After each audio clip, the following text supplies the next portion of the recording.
What is the reason for BMW cars being very costly? The brand BMW mainly focuses on customers who wish for luxury. Not only BMW but other companies like Mercedes Benz, Audi, Jaguar, etc. also focus on such customers. Now, the reasons behind its cost are build quality. These cars are solid enough to withstand collisions at mostly any speeds. Safety. Manufacturers before selling their products always ensure that they are safe for passengers as well as pedestrians. To ensure that they provide a bunch of features that are life-saving.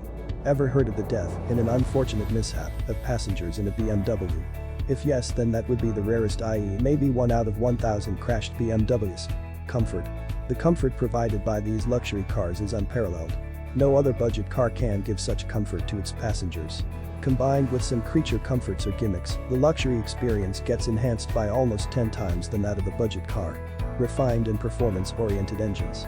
Talking about their engines, these cars are silent enough when these cars are turned on, and that's because of the engine refinement, and also some credit goes to the insulation of the cabin to prevent noise from entering in. These engines are also eager enough to make the car leap forward in just a touch of the A pedal. These are some of the main reasons which justify the cost of these luxury machines. If there are any other points, please share it in the comment section.